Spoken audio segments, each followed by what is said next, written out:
pouvoir de fort belle manière parce que sénégalais desetu ñu leen dara 54%, 130 députés jox leen lépp. Avion présidentiel, jet privé, jox leen les caisses noires, on leur a tout donné.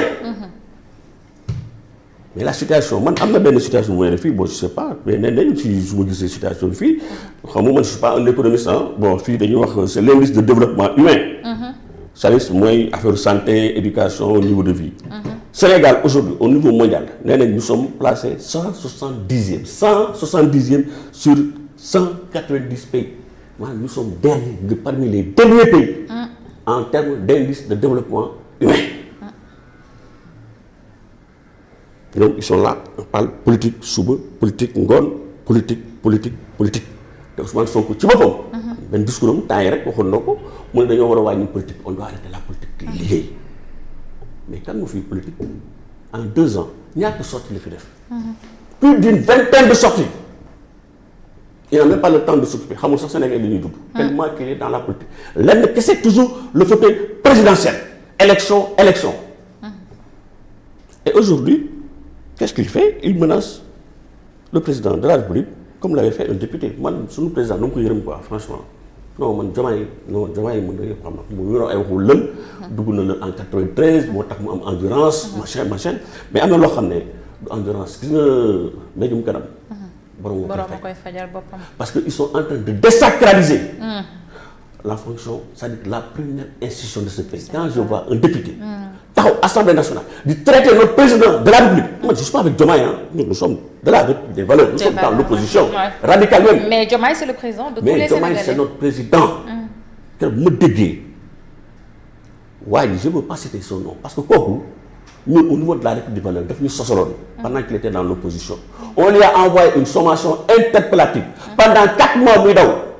kooku man maa ko doon coacher personnellement parce que UG maa ko diligenté jox ko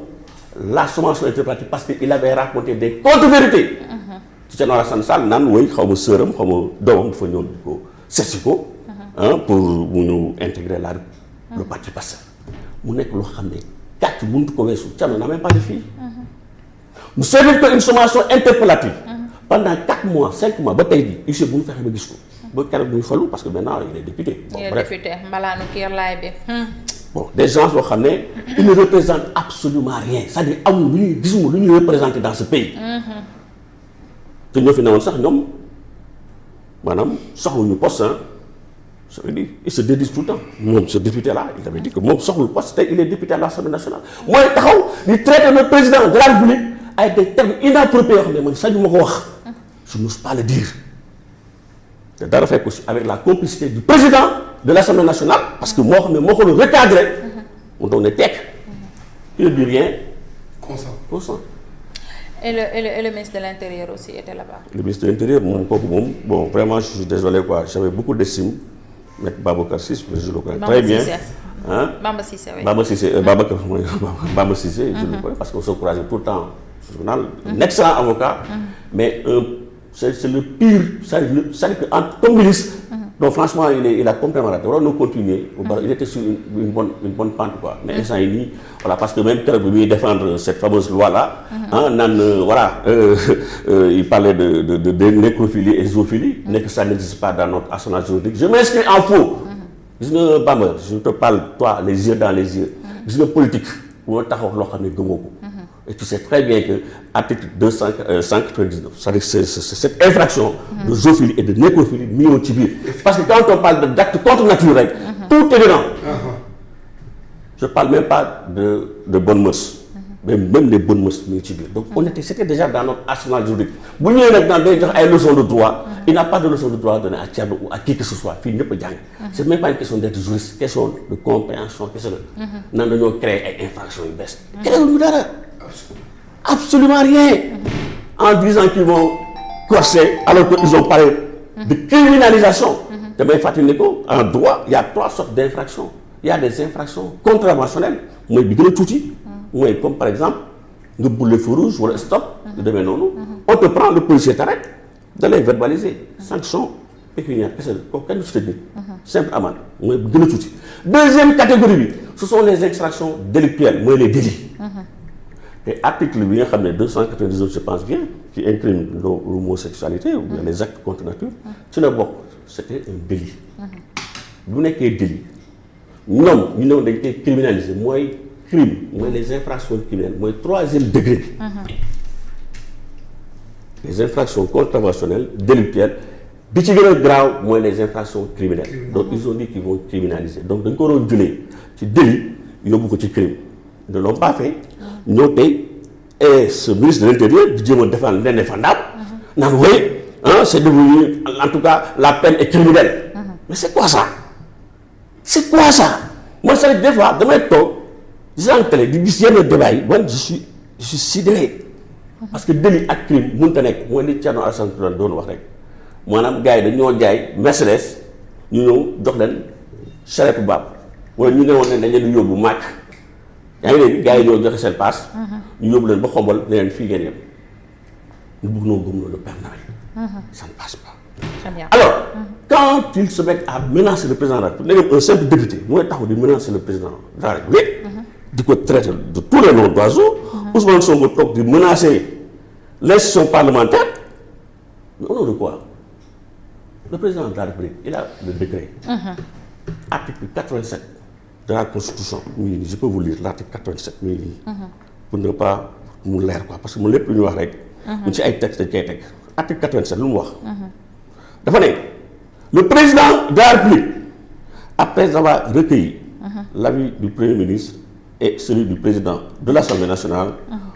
prononce par décret la dissolution de l'Assemblée nationale donc kooku président de la République kese moo am sañ-sañ boobu donc après avoir demandé leur avis parce qu'il peut même s'en passer il n'est pas obligé mais il doit demander l'avis du Premier ministre et du président de l'Assemblée nationale. Alinéa 2 mais toutefois la dissolution ne peut intervenir durant les 2 premières années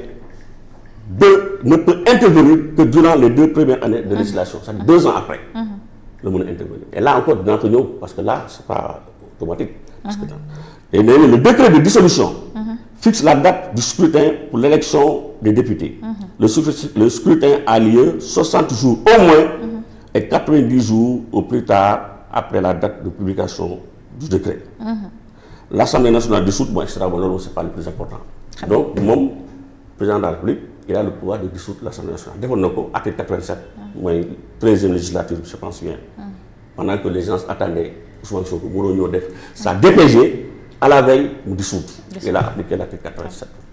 te encore que damay wax benn affaire tey dafa baax dañuy xam ko il n'est pas tenu d'attendre les 2 ans parce que ni mu demee nii on va vers un blocage une crise institutionnelle c'est le cas parce que wax na ko tout à l'heure cohabitation douce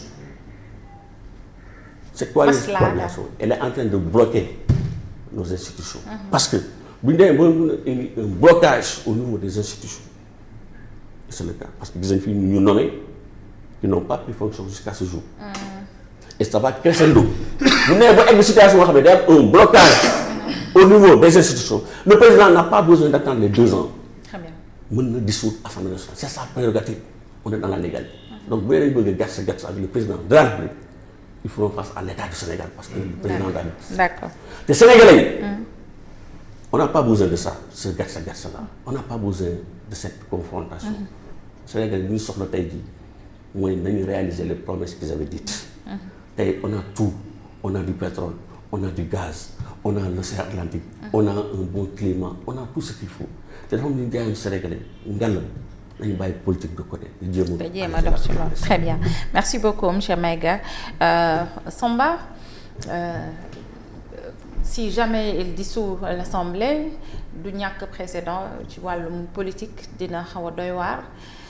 beneen bi ci topp mooy moom daal démissionné wul danaan fort donc président ma ko fa teg moo ko fa mën a jële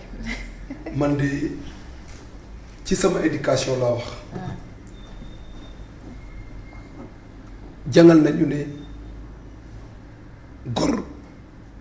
su demee ci béréb boo xam ne